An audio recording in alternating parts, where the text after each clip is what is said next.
الحمدللہ رب العالمین والصلاة والسلام علی سید الانبیاء والمرسلین اما بعد فاعوذ باللہ من الشیطان الرجیم بسم اللہ الرحمن الرحیم۔ میرے تمام دیکھنے اور سننے والوں کو السیرت دواخانہ کی جانب سے السلام علیکم ورحمۃ اللہ وبرکاتہ۔ امید ہے کہ آپ سب خیریت سے ہوں گے، شاد و آباد ہوں گے۔ اللہ رب العالمین آپ سب کو خوش و خرم رکھے۔ اللہ پاک آپ سب کی پریشانیاں اور بیماریاں اپنے فضل و کرم سے دور فرمائے۔ معزز ناظرین و طلباء اکرام، آج میں آپ کے لیے لے کے آیا ہوں تریاک نمبر 1۔ اس سے پہلے کہ ہم آج کا اپنا سبق شروع کریں، برکت کے لیے سنتے ہیں درود پاک کی فضیلت۔ اللہ کے آخری نبی حضور خاتم النبیین صلی اللہ تعالیٰ علیہ وآلہ وسلم نے ارشاد فرمایا کہ جس نے مجھ پر 3 مرتبہ صبح اور 3 مرتبہ شام کو درود پاک پڑھا تو فرمایا میری شفاعت اس پر لازم ہو گئی۔ تو جلدی کیجئے، آپ بھی پڑھ لیجئے، صلو علی الحبیب صلی اللہ تعالیٰ علی محمد صلی اللہ تعالیٰ علیہ وآلہ وصحبہ وبارک وسلم۔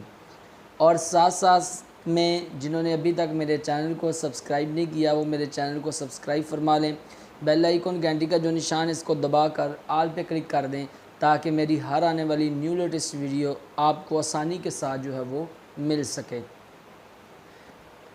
جیسا کہ آپ جانتے ہیں کہ اعصابی عضلاتی مزاج نمبر 1 کی ادویات کا سلسلہ جو ہے وہ چل رہا ہے، اور اس کی پیش نظر ہم نے اعصابی عضلاتی ملین کو بیان کیا، اور اس کے ساتھ پھر ہم نے اعصابی عضلاتی اکسیر کو بیان کیا، اور آج کا ہمارا ٹاپک جو ہے وہ ہے اعصابی عضلاتی تریاک، یعنی تریاک نمبر 1۔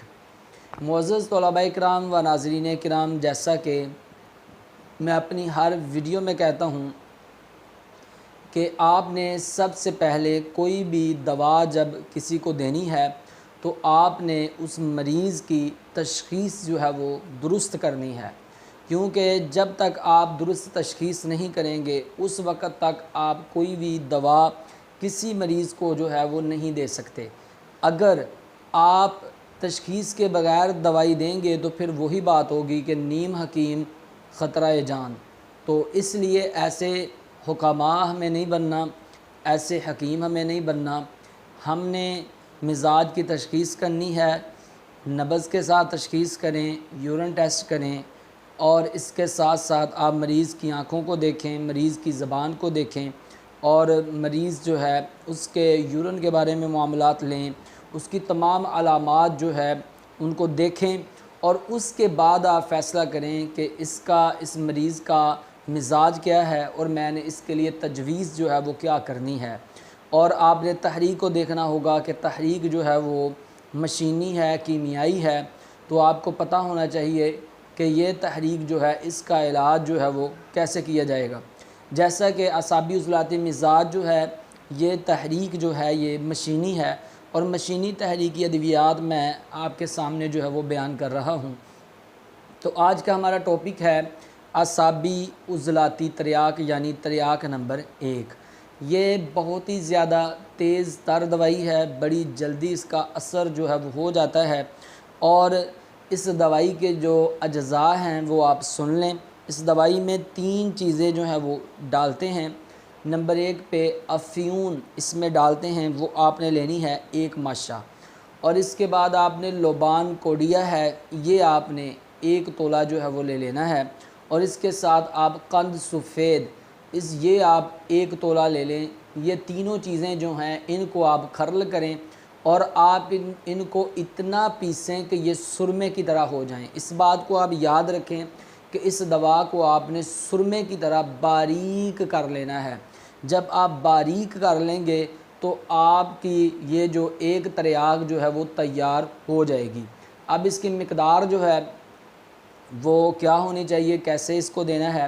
آپ نے اس دوا کو آپ 2 رتی سے 4 رتی تک دے سکتے ہیں، یعنی 250 mg کا جو کیپسول ہوتا ہے وہ آپ جو ہے وہ مریض کو دن میں 2 سے 3 مرتبہ جو ہے وہ آپ دے سکتے ہیں۔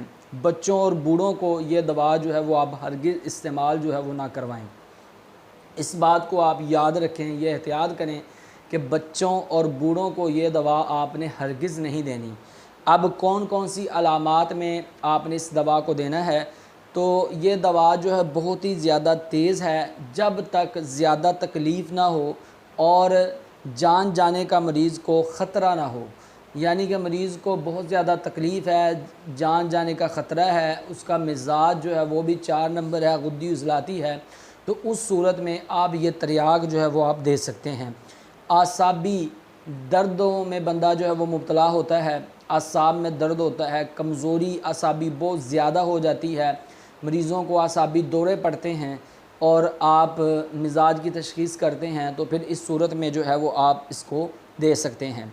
بے چینی زیادہ ہوتی ہے، نیند ہی نہیں آتی، نیند کی کمی ہوتی ہے، گھبراہٹ ہوتی ہے اور شدید گھبراہٹ ہوتی ہے، تو اس صورت میں بھی آپ یہ تریاک ایک جو ہے یہ آپ دے سکتے ہیں۔ سوزاک میں آپ اس کو استعمال کروا سکتے ہیں، اور اس کے بعد گردے کا شدید درد ہو اور اس صورت میں بھی، اور جگر کا شدید درد ہو، اس صورت میں بھی آپ جو ہے اس تریاک کو استعمال کر سکتے ہیں۔ اس کے بعد غدی کھانسی ہو، غدی نزلہ ہو اور سینے کی جلن ہو، پیشاب میں بہت زیادہ جلن ہو اور خون جو ہے اس کا اخراج ہو رہا ہو، خون جو ہے وہ بند ہی نہیں ہو رہا، تو پھر بھی آپ اس دوائی کو جو وہ استعمال کر سکتے ہیں، لیکن اس بات کو یاد رکھیں کہ آپ نے مزاج کی تشخیص جو ہے وہ آپ کی درست ہونی چاہیے۔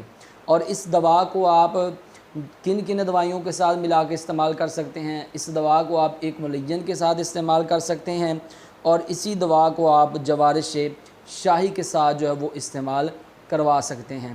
تو میں نے آپ کو دوا کے اجزاء بتائے، پھر دوا کی مقدار بھی بتا دی، احتیاط بھی بتا دی، اور جن جن بیماریوں میں یہ دی جاتی ہے وہ بھی میں نے آپ کو بتا دی۔ تو امید ہے کہ آپ کو آج کا لیکچر جو ہے وہ یہ اچھے طریقے کے ساتھ سمجھ آ چکا ہوگا۔ اگر کسی بھائی کو، کسی بہن کو، میرے کسی چاہنے والے کو کوئی بات سمجھ میں نہیں آئی تو کمنٹ سیشن میں آپ مجھ سے سوالات کر سکتے ہیں۔ اگر آپ طب کورس کرنا چاہتے ہیں آن لائن تو آپ میرا واٹس ایپ گروپ جو ہے آپ اس میں شامل ہو سکتے ہیں، اور اگر کوئی میرا بھائی یا بہن اس دوا کو نہیں بنا سکتے تو وہ مجھ سے واٹس ایپ پہ رابطہ کر سکتے ہیں۔ انشاءاللہ عز و جل یہ دوا جو ہے ان کو انشاءاللہ تعالی پارسل کر دی جائے گی۔ اپنا بہت سارا خیال رکھیے گا، اپنی دعاؤں میں یاد رکھیے گا۔ انشاءاللہ عز و جل پھر ملیں گے اگلے سبق میں، تب تک کے لیے میں آپ سے اجازت چاہتا ہوں۔ اللہ حافظ۔